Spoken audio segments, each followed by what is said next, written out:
Sometimes life lets you down and you feel that you are done. You just want a morning run because the fun is all gone. But sometimes life makes you proud when you look far and wide, when you leave the pain behind and see the brighter side. TNC gives you inspiration. TNC reignites your passion. TNC starts your transformation. TNC helps you see the new you. Sometimes life makes you blind and you choose something bad. You just wanna cry and hide and save your face from the crowd. But sometimes life makes you see the beauty in you and me. When you look up above, there is God and there is love. TNC gives you inspiration. TNC reignites your passion. TNC starts your transformation. TNC helps you see the new. We're here to help you see the newness of life. We're here to help you feel your hope is so real. You got the power to see. We'll help you see the new you. TNC gives you inspiration. TNC reignites your passion. TNC starts your transformation. TNC helps you see the new you.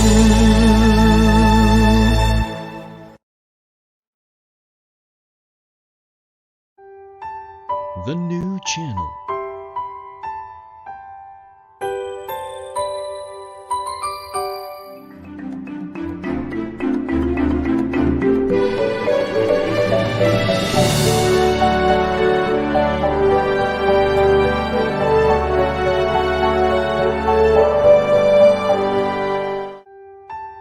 The new channel.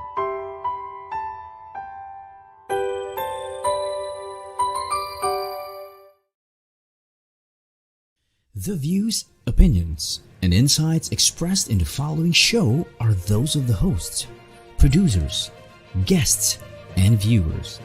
They do not necessarily reflect the position of the channel. Viewer discretion is advised. Good morning. Welcome to the new channel, here to help you see the new you. This is Jesse Francis Rebustillo, your host to this wonderful program, the HR Hotline.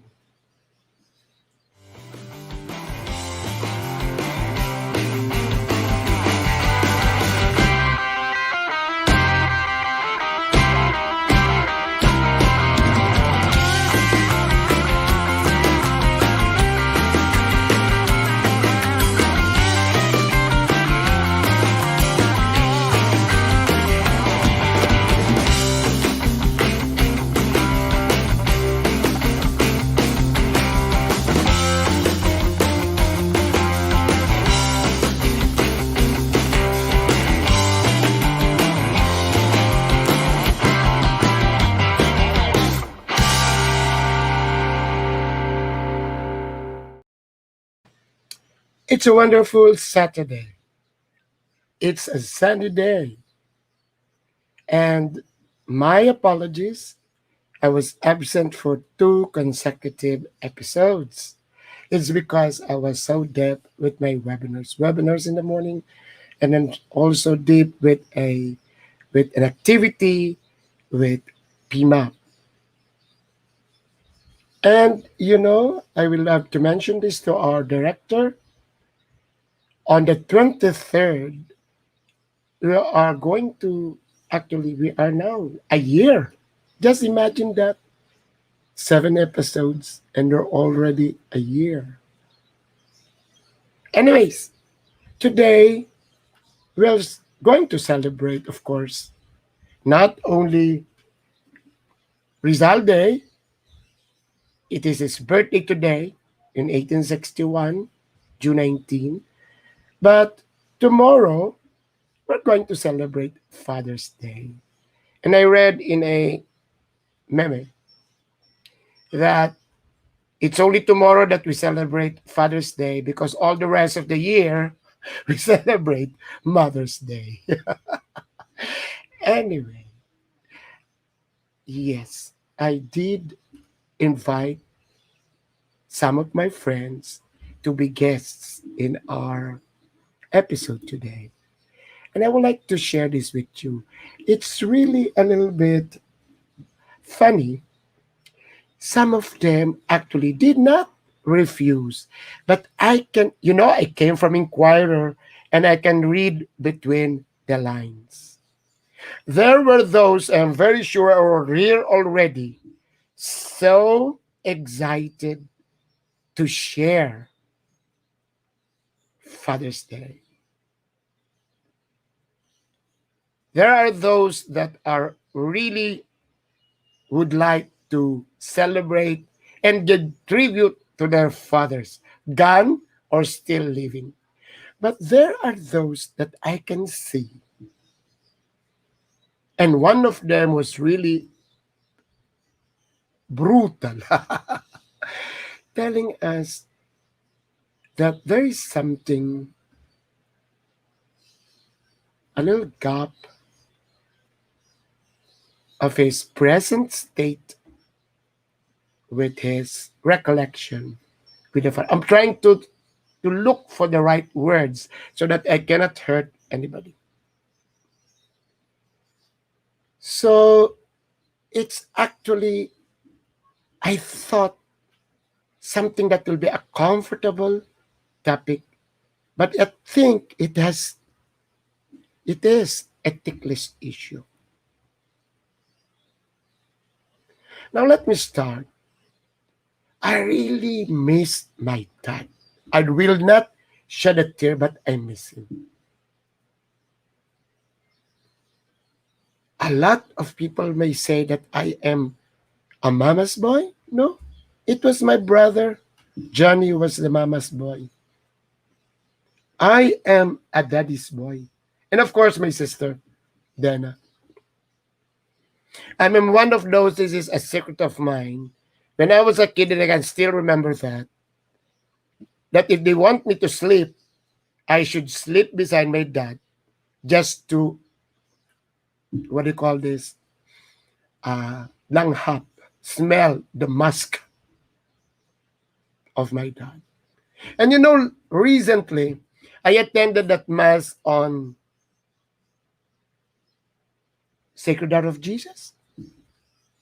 That was the other Friday.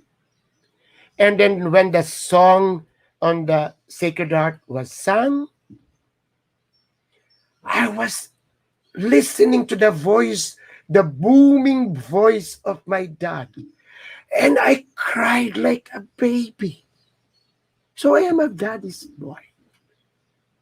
Now, we are going to have guests here.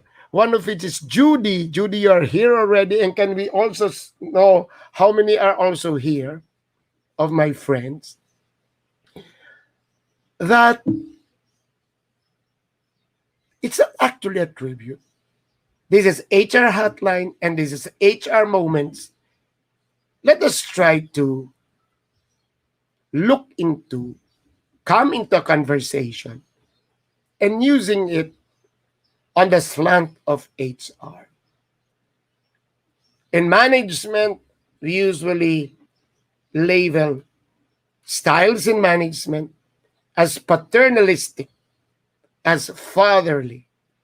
Do we really know what it means? What are those qualities that should be practiced by leaders when they claim that they are fatherly? What do we really mean that the culture is paternalistic? So this is a thought. I am very sure this will be shared, and this is something that we must think if you are in HR and if you are a leader. I researched on it. But of course, let's go first to the biblical. God the Father. And sometimes what I can say in the parlance of what we have now, He disciplines. That is actually, I Googled it. But He also empowers, gives us the ego, the conscience. But also, if you can, if you read the first pages of the Bible, when he got angry, he has a decision. And the other father, of course, Abraham. Then we have Joseph. I pray to Saint Joseph in the morning, at night, and I can't just imagine what was the influence of Saint Joseph to his son. Then, of course, we call the priest's father. So let's go back to what I've just discussed in 3 minutes. Have a thought on what paternalistic really means, because actually sometimes we label that as the culture of our organization, and try to see the qualities and the competencies of what fathers should be. Oh, Mr. Ryan, you're here. Yeah, thank you. Thank you. We are already many here, but some of them. Mr. Sally, I know you're a good father. So, June is a wonderful. I stalk him in the social media. Wonderful HR and management consultant in Jensen. Oh, June, take care, take care. But you know, his life is integrated. But you know, June, diba? Sometimes we use that to label. It is paternalistic. It is fatherly. Try to look at it. What are the what? I just Googled it last night and then read it again this morning. What are the qualities of a real father based on surveys, and what is it that what paternalistic really means? So I'm just linking it that way so that you will be doing that. So that for those in the families who are listening to me now, you can really try to redirect your husband or your fathers what that really means. So sometimes it is there. Okay, I'll just mention this. A father is a founder. A father is a founder, one that originates, one that now there are a lot of daddies who is going to celebrate tomorrow. Try to ask them, are they really espousing to be a founder, the foundation? Then when it is paternalistic, it comes after pater, father. Paternalistic, it is the one that I got in what I read, somebody who understands. There was even that sentence of a paradox. So when you want to be paternalistic, you can understand the paradox. One of which, say, you have a daughter who is actually now having a different life. Diba? Your expectation that she should be married, got married, but she has now a daughter, but she's alone. The mom may not understand it, but the father should be. Are you listening to me? And then that one of you have a son, you want him to be a mechanic and a basketball player, but your son would rather be, what do you call this, a somebody who is actually an artist wearing makeup, what I read, the father should be understanding to that. And last na lang. That is why I think Pope Francis is that way. Okay, some thoughts. So let us start. Let us start. You get it? For those who are interested, call me. And nandito naman yung lahat ng friends ko. Donald, Cloyd. Cloyd called me. Ang lalim nung na-research ko about paternalistic and father. And I was really, last night before I slept, I had siguro mga 30 minutes of really putting it, isync ko talaga. Isync ko talaga. Oy, Cloyd, let's have a webinar in your place and let's discuss it kasi yes. Okay. So let us start. The first, we are going to discuss some questions which actually I use that in my emotional intelligence webinar. I get this in one of my researches. There are some questions wherein you really have to ask people of their awareness. Kasi in Goldman's emotional intelligence, self-awareness is the first dimension. One of those awareness, nagtuturo si Jessie, is on your awareness of your relationship with your dad. So that is what we're going to discuss this. What did your dad teach you that you would like to impart to your children? That's the first. The second one is, what are the achievements of your dad which you are most proud of? Tip, if you cannot recall, may mental health issue ka. Dapat may ma-recall ka. And then third, what qualities have you inherited from your dad? Actually, these are not questions na mababaw. These actually questions in your self-awareness. So this episode is actually our sharing of our emotional intelligence as far as our father and paternalistic is concerned. So let us start.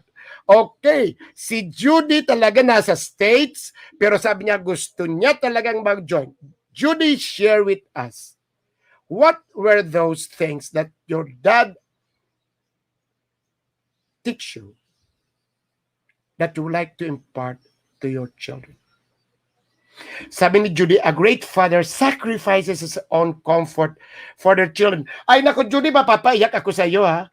Yes, because I am experiencing it now.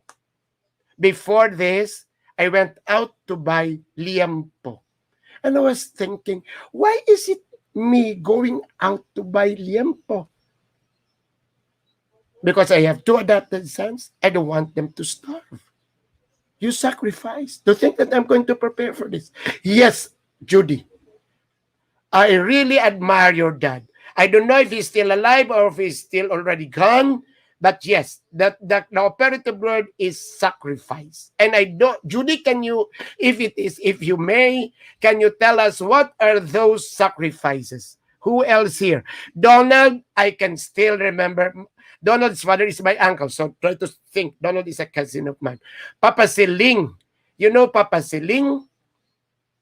He's my uncle. And I love dogs. I was still in Baclaran. He brought me a dog. And I can still recall that Donald. I called him Junior. My uncle brought a dog from Bicol. You can just imagine bringing it here to Pasay. I don't know what is Las Piñas. Baclaran, I think, is Parañaque. For his nephew to have it. That is very fatherly. That is very fatherly. Okay. May sinasabi rito si Judy.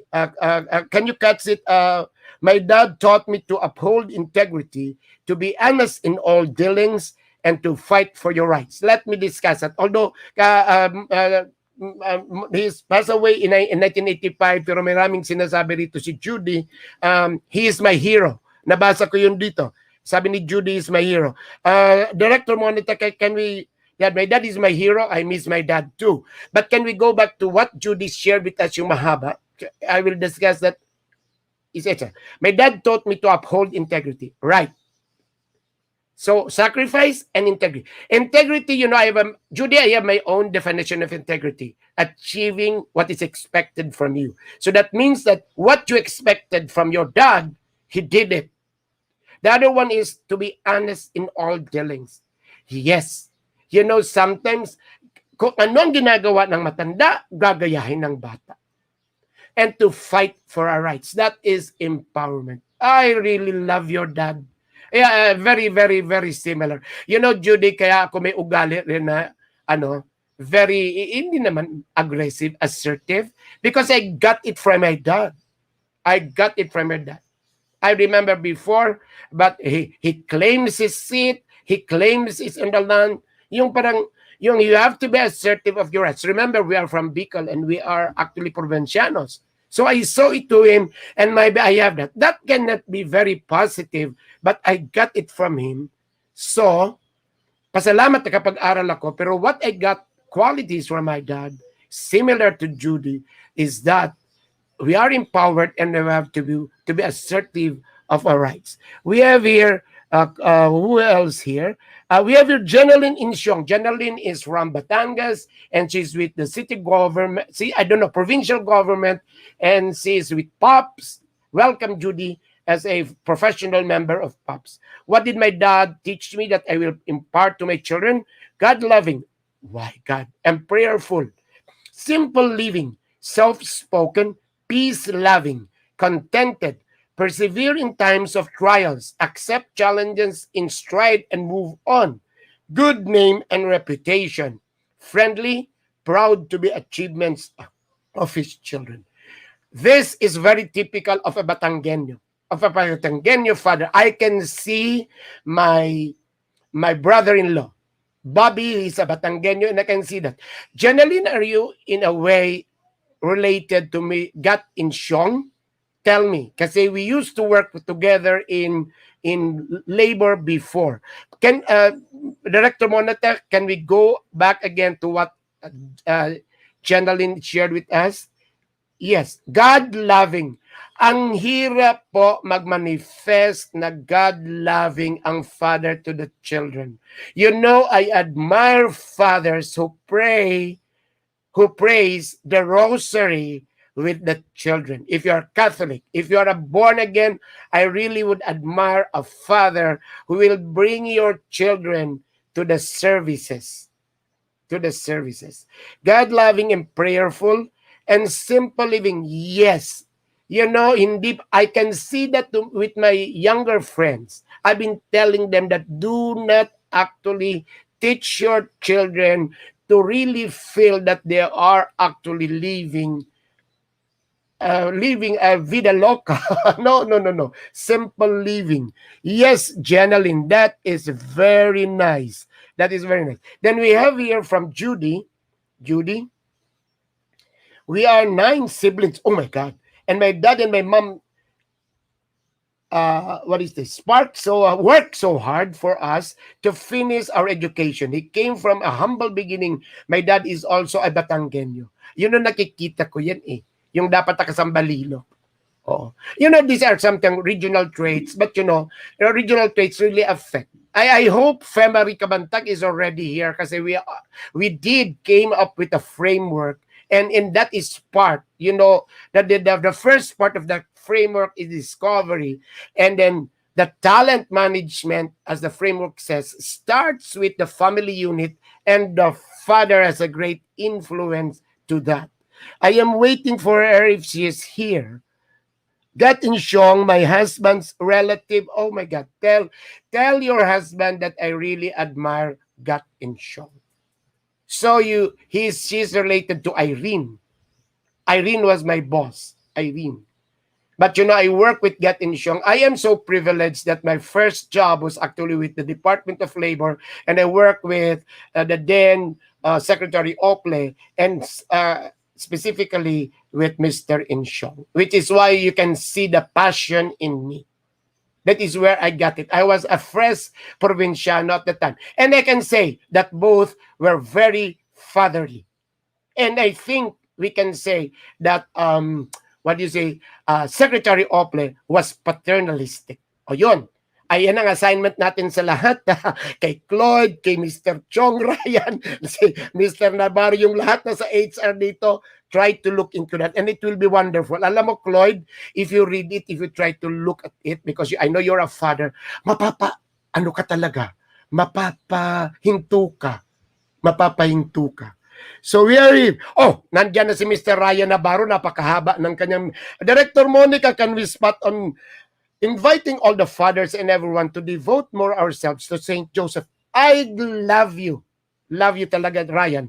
This year, which has been proclaimed by Pope Francis as the patron of the Universal Church. My answer to your question, what my dad taught me and how we should impart it, very basic, Pipi Jesse. Parang HR pa rin. Walk the talk. Yes. Ay, siguro nag-attend ka na ng ng aking, kasi yan talaga isa sa mga answer. In terms of Christian beliefs and morals. Okay, I will repeat that. Walk the talk in terms of Christian beliefs and morals. Thank you, Ryan Navarro of Davao. Nakita mo, we are many ang sasabi ko, but you know, the coverage of this live stream is actually from Davao up to Baguio. Ang aking mga guests. And you know, this is being shared. Substantially is being shared. And there is a community of around 300 to 400 that really weekly subscribe to this HR Hotline. So, put on your thoughts, because your insights, these are actually read by our fellow HR and leaders. Now, coming from Ryan, and I'm waiting for Femery, kasi nakuha ko yung Femery. Iko-correct ko, actually, hindi naman nagve-vestibule training, nagwe-webinar si Daddy. Ang sabi dyan, it is not taught, it is caught. Di ba, Judy? Hindi naman yung nagturo. Ang mami nagtuturo. Di ba? Si mami ni Rizal nagturo. Di ba? And I'm very sure si Mother Mary nagturo kay Jesus. Pero ang daddy na nakabasa ko, hindi nagtuturo. Tama si Ryan. He walks his talk and you see it. He just reminds you. He just reminds you.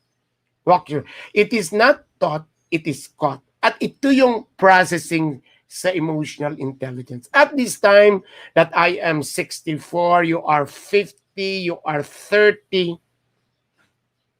try to recall what was that moment that you were able to catch that. Kasi hindi naman yan tinuro. And that is actually your relationship with your dad. Bakit i-impart? Kasi impart, that is actually the legacy.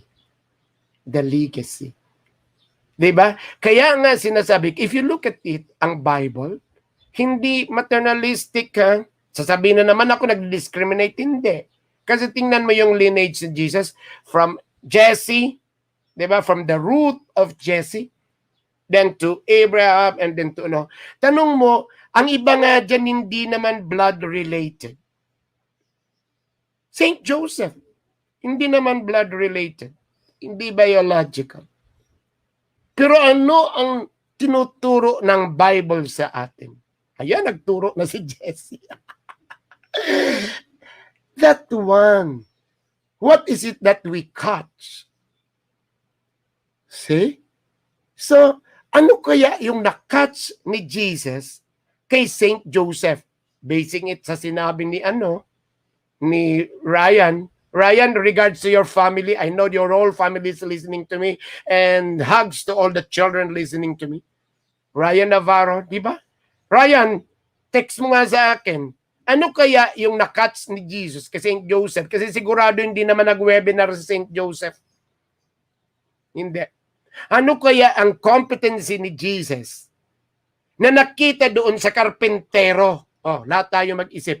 Namimiss ko si Cecil at si Grace Ralios. Very sure. Judy, can you answer me? And Jenalyn, can you answer me on that? Let us have a conversation. Okay?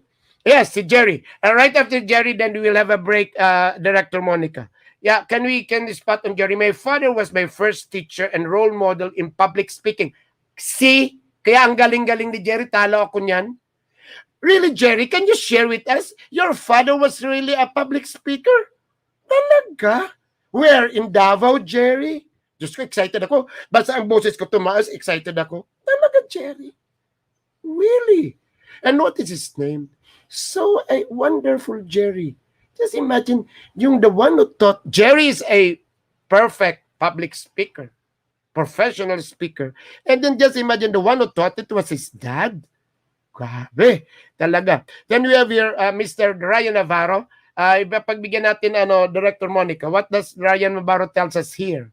Yes po, having lunch now with my mom and also nephews listening to you. So that is actually what yung dapat una. Si Jerry ngayon lang pumasok. So after the break, let's us have a few minutes there on that question. Kasi Jerry, that's actually a emotional intelligence question. What is it that that your dad taught you that then they would like to impart? Can we just read a direct spot on Judy? My dad came from a family of 7 siblings and they were financially challenged. So my dad worked hard and paid for his education. He rose from the ranks. He was a cochero while he was studying and proud of him. He became a lawyer and he was a register of deeds in Batangas and he became the president of the Registry of Deeds Association. Despite of what he became, he stayed grounded and humble. The late attorney Benito Bay. My God. Hugs to you, Judy, and tribute to your father. Okay, let's have a break. And after this wonderful still conversation, kasi ang sunod, achievements that you are most proud of with your dad, makikita dyan yung awareness. And then the last one, qualities that you got from your dad. Okay, let's have the break, please. Thank you.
Direct Monica, can we have the poster that invites everybody to watch the episode, the shows, live stream shows with the new channel?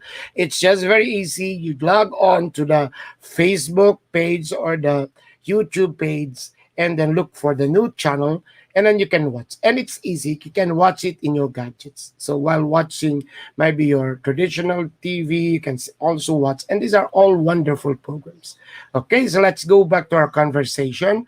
The question actually is what your dad teach you that you would like to also impart to your children? Okay, so if you can still have some thoughts on that, and I already shared with you that actually it is not taught, it is caught. And I even went to my readings that even in the Bible, it tells us that the lineage, it's actually coming from one father to another. It is not discriminatory, because I just had a sad story with somebody telling me that I am sexist, but sexiest. Just imagine si Mr. Rebustillo sexist. But no, it is actually in the Bible. And then look at that. Saint Joseph is not actually the biological father, but I am now asking you, what was it that Jesus was able to cut from his carpenter father?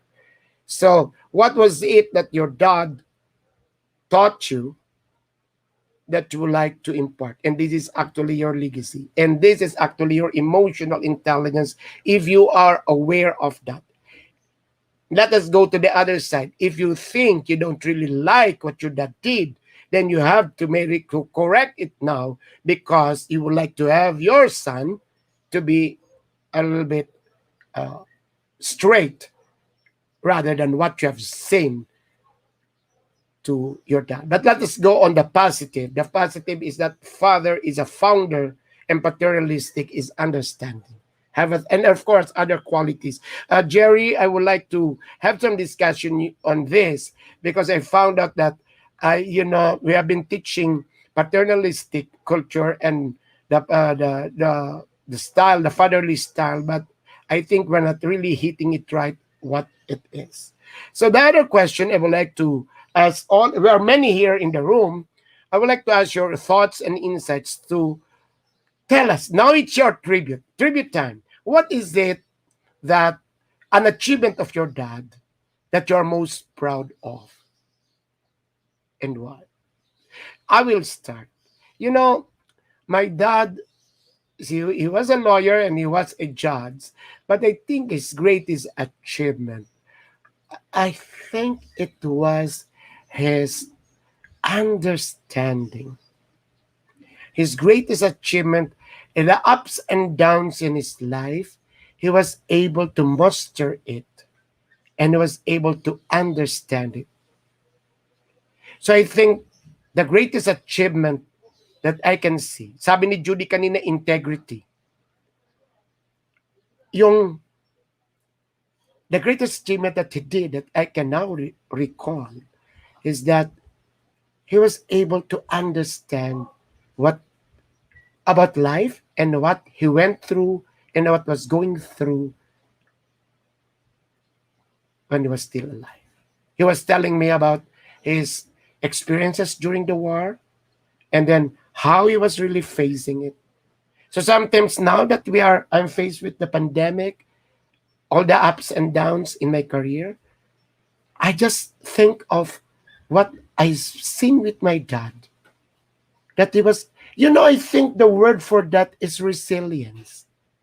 He had the grit because he came from the barrio, pero the term now, I think, it's resilience. So that is the greatest achievement of my dad. We can spot on Jenaline in Sion. Miss Jenaline here. Direct Monica, I'm sorry, you're working with me. What were your dad's achievement that you are most proud of as a watch repairer? With the help of my mom as a dressmaker, he was able to raise 5 professionals: accountant, law graduate, policeman, architecture graduate, and graduate of BSc. Gain respect from the children and family, relatives, and community. Keep company with my mother through thick and thin. Never leave our home, even a single night, except when he traveled abroad for vacation. At his age of 83, he is abreast of the of I think of the culture of what is of everything. Yes. Wonderful Jenaline. Wonderful Jenaline. So tingnan mo ha. Sige, mag-intay pa ko. Wonderful Jenaline. Yung greatest achievement niya, ang nakikita ko, was his perseverance. What is he is actually doing his role. He's doing his role, 'di ba? Yeah. Can we have Judy here? Wonderful. Ladies and gentlemen, go back to what Jenaline shared earlier. My dad is a disciplinarian. Judy, napapost ako kasi that is actually a very lengthy discussion in Google about father and disciplinarian. And it should be fair and generous. Fair and generous.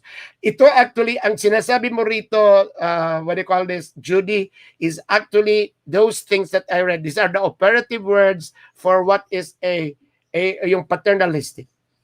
Fair and generous. Diba? Yung ang may paradox. He always helps people, especially those who are financially siguro challenged.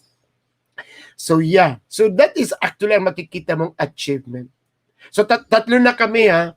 So makikita mo sometimes hindi mo marirecall, especially if they are already gone, that my dad was a president of this, my dad was actually ganito. Hindi mo na marirecall yung position. Hindi mo na nga recall yung what do you call this, yung material. Ang marirecall mo yung role. Can we have more? I would like to get from Jerry and Ryan. Who are else, Harry? Ang dami natin dito eh.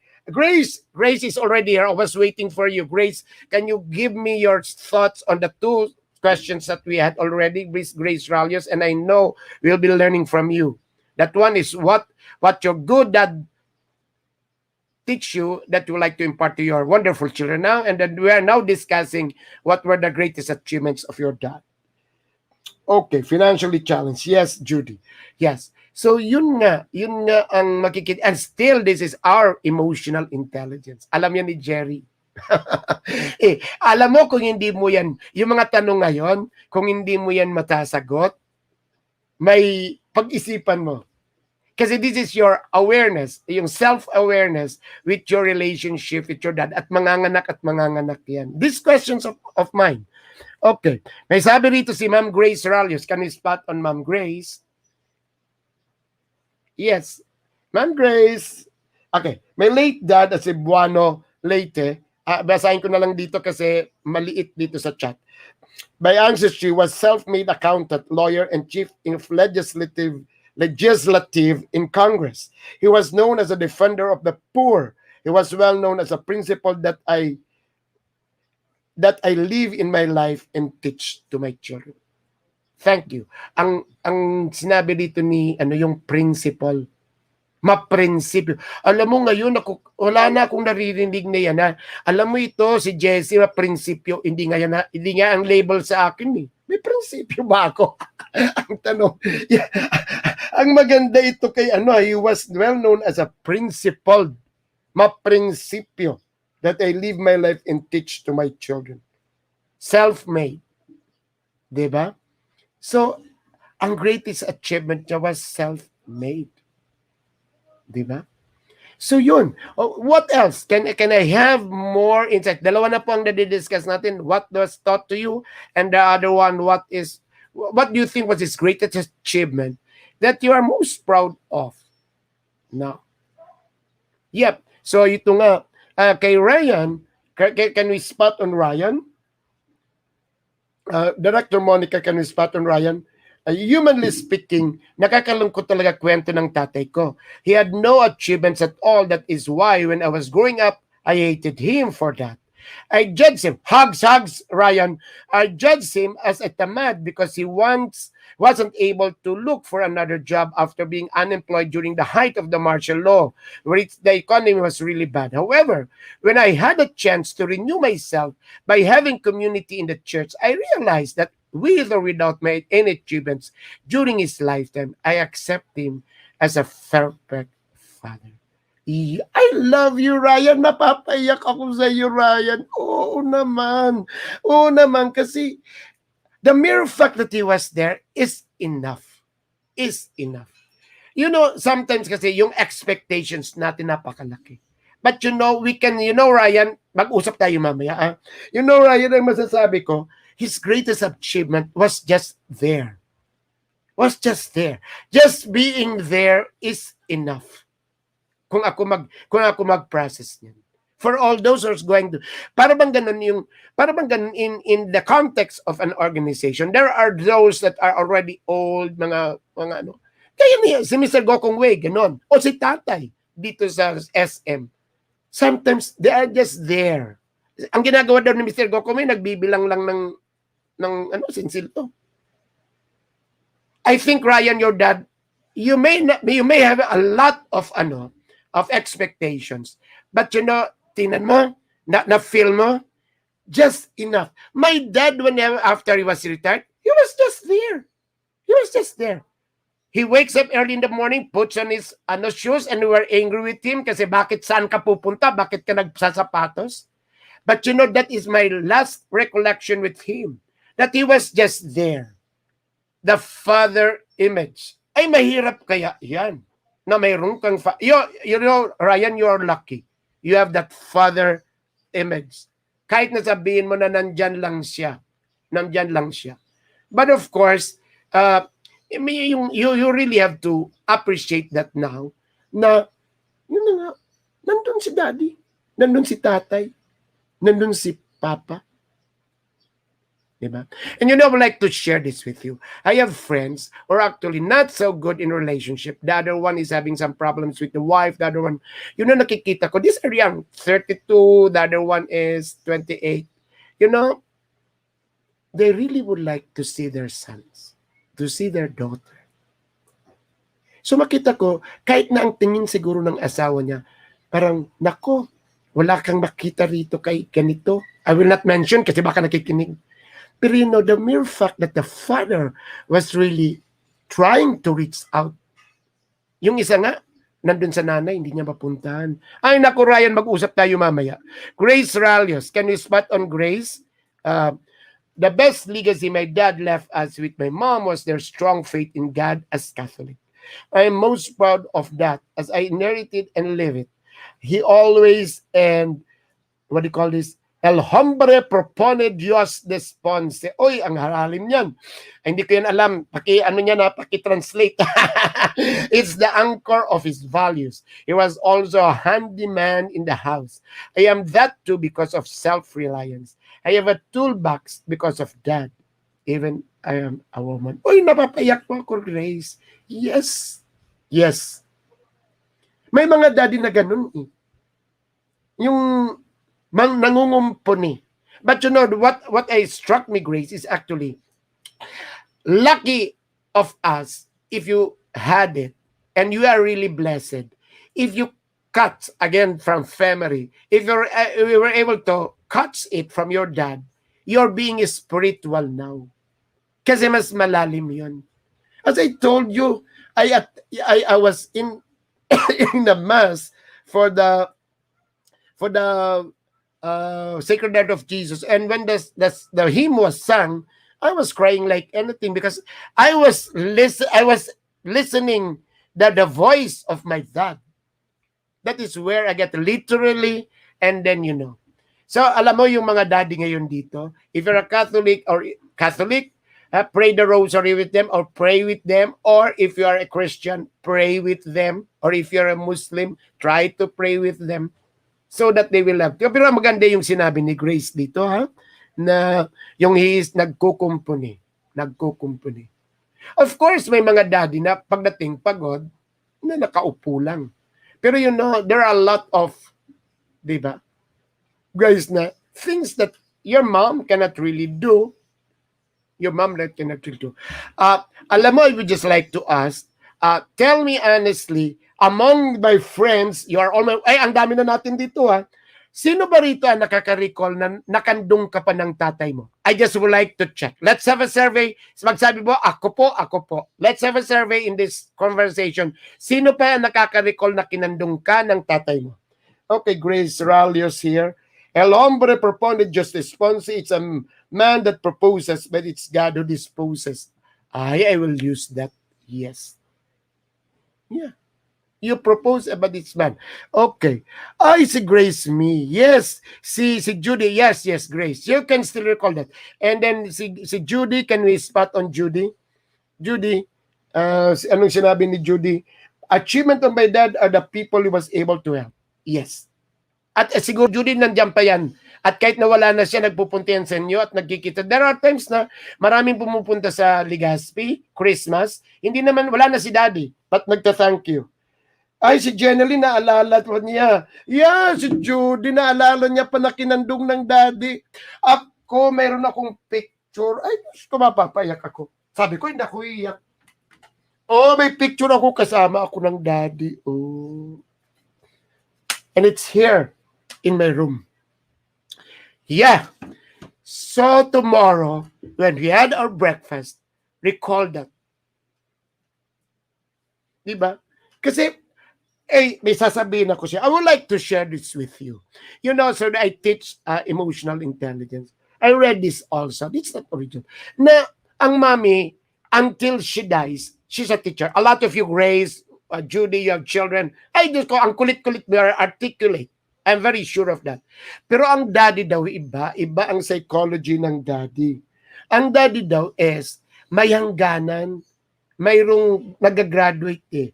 Depende kung nag-graduate ka na, nag-asawa ka na, tapos nag-change ng personality ang daddy. The daddy becomes a friend, the daddy becomes an advisor, nag-change siya.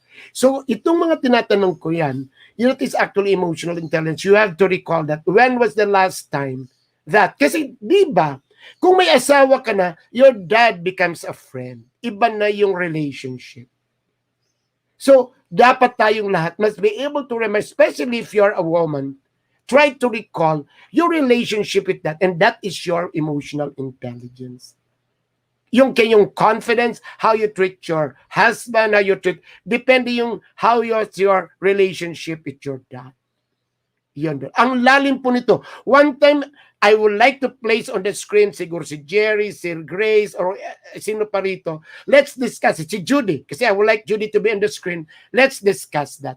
Yung emotional intelligence part noon.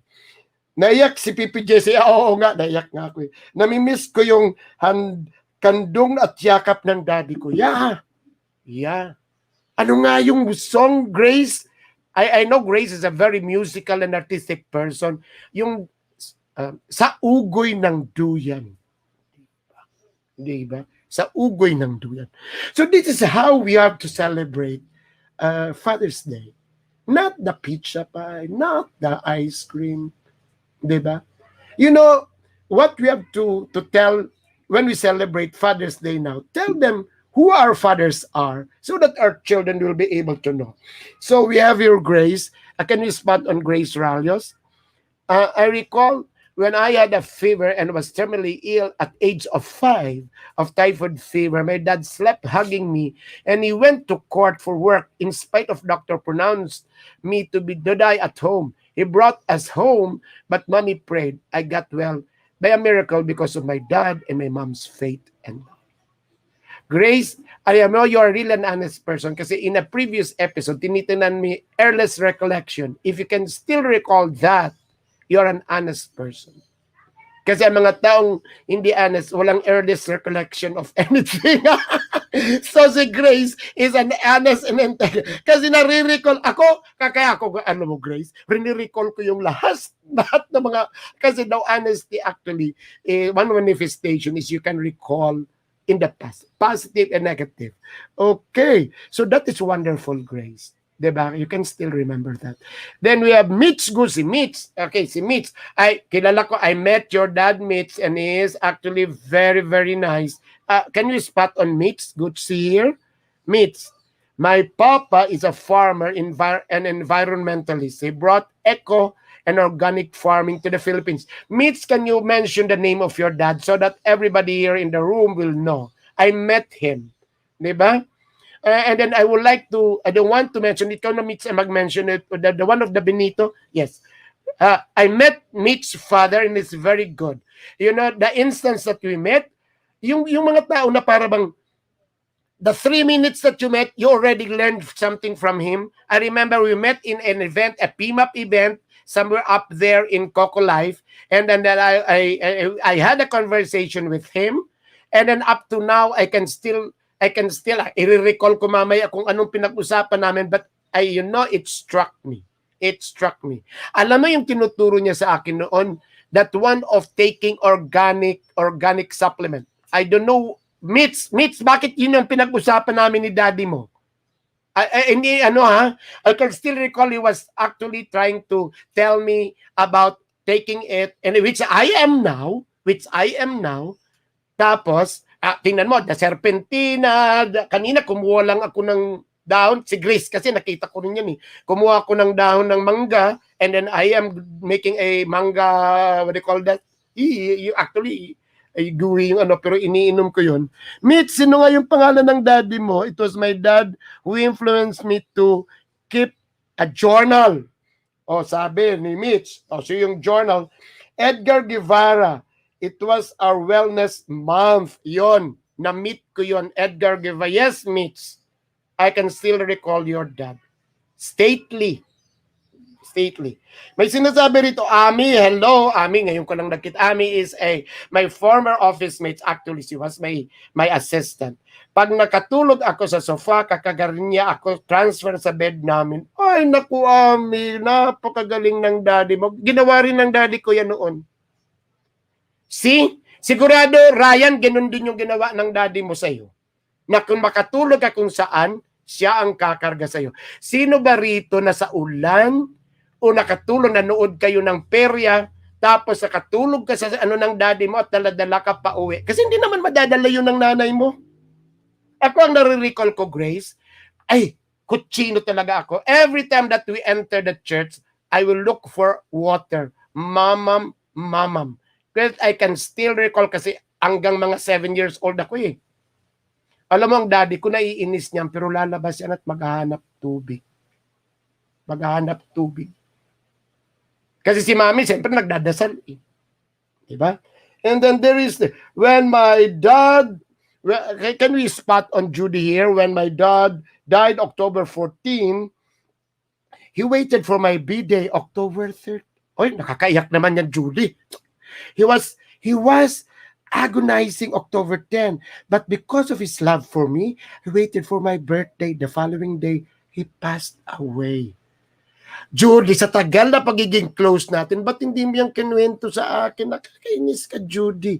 A wonderful dad. Alam mo, ang daming ganun. Yung talagang naghihintay. Yung makita mo na he was actually considerate and is sensitive. Yung parang ayaw niya siguro mamatay on your birthday. Kasi just imagine mag-celebrate ka ng death tapos birthday. And then birthday ka tapos, Judy, kaya ka pala talagang you are in the States and you really want. This is now your tribute, Judy. This is now your tribute. Okay. So after Judy, si Mitch, we were with Jean. Mitch, you were with Jean Goulbourne, and they were telling me about the ways. Yes, Jean. Yes, the chairman of PSCD is here, Elvi Tarubal. Oh, thank you, Elvi, for being with us today. And we're talking about daddies. These are actually emotional intelligence questions. The first one, what was taught to you that you would like to teach your children? You have wonderful children, Elvi. And then the second one is, what is the greatest achievement you think your dad did? Jesse, you're a great dad of your adopted sons, your dogs, and your plants, aside from your multiple achievements. Oh, thank you, Grace. Yeah.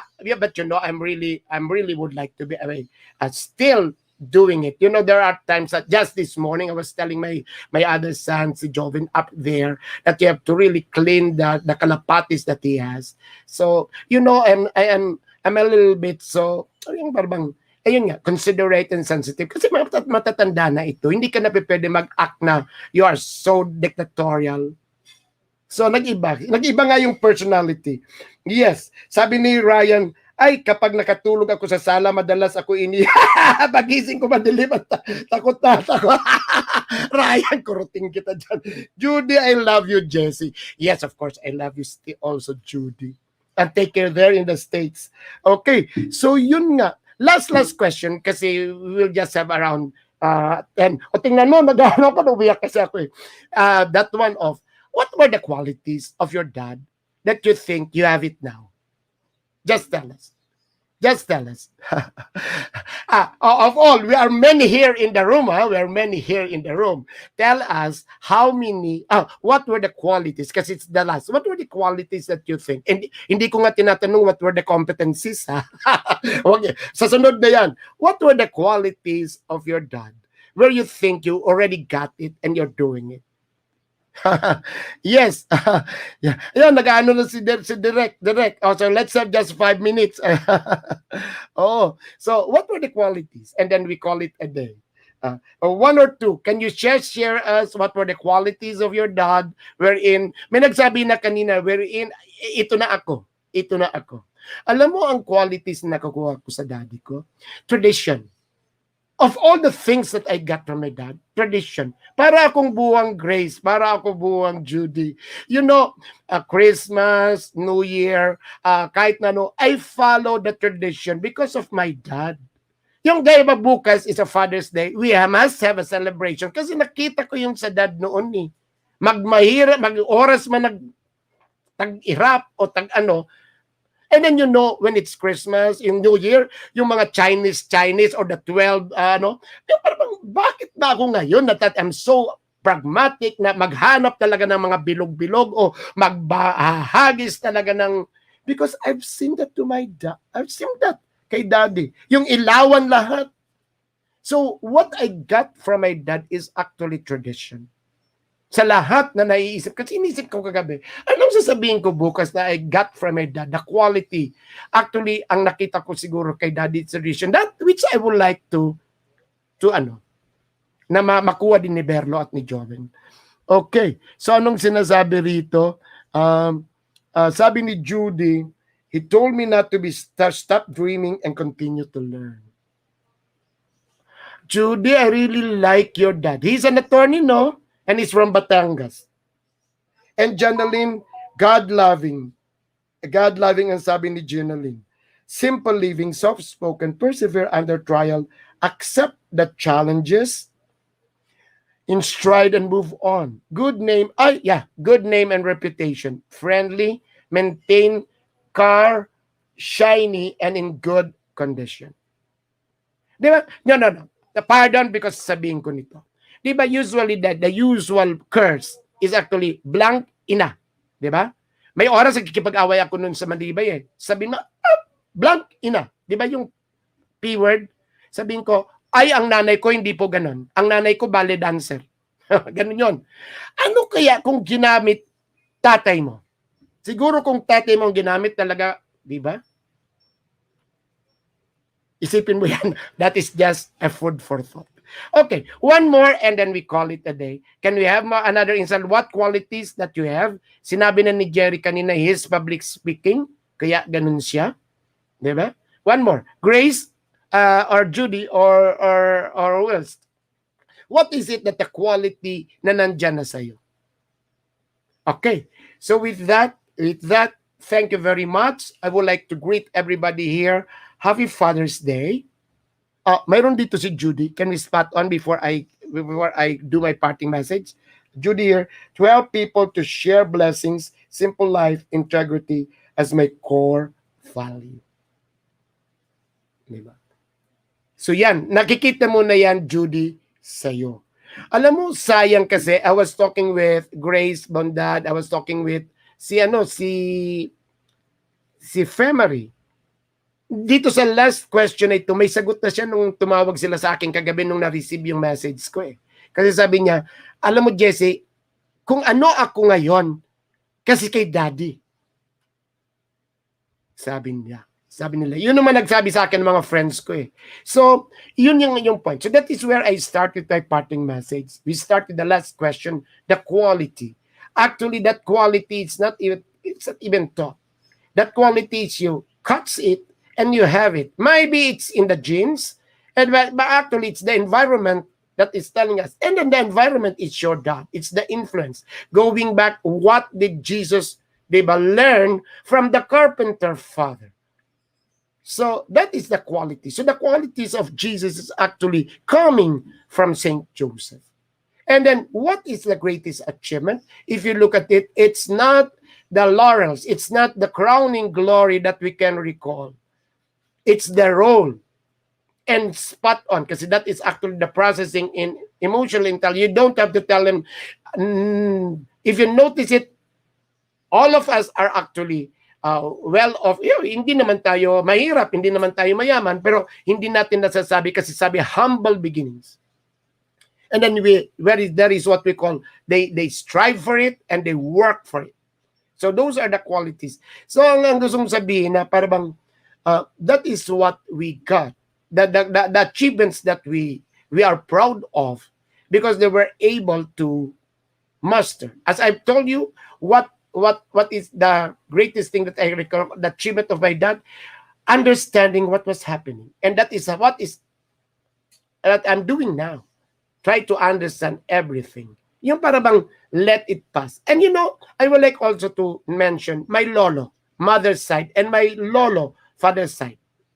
Kasi sa side ng mama namin, parang may, kami, Amerikano, grandpa, granddad, or abuelita.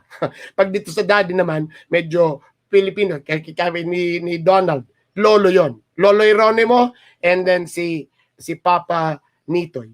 Ang nakita ko rin doon, what I gathered is that they were people that they sat down, still, and let it pass. And I have it. Kaya makita mo na si Jesse is a little bit ngarag, a little bit no. The reason why I garden Grace, Judy, it's because I have time to think and sometimes you come into me and I smile. Say si Judy, nung binili yung mga painting sa mami ko, alala ko yun, then I smile. So I have that. I got that quality. And that one of what is taught for all of us here, let's have a minute of trying to recall what we caught from our daddies, tatay. Kasi it's our awareness. And we must be proud of it when we have it. And it is now our duty, be you are a mom or your dad, that what you got from your dad, just like Mitch Gucci to his daddy, she must be able to teach that to her sons. And that is the legacy. And the lineage continues. Worse is if what the good points, the good qualities of your dad will now be forgotten and will not be imparted to the children's and children. So ladies and gentlemen, that is how we are going to celebrate Father's Day. The memory lingers, the pain remains, which is why I still have a tear in my eye. We recall the happy moments. We savor what we got from our dad. Just like my Jesus, I am very sure he got a lot from Joseph. Just marvelous po. Happy Father's Day.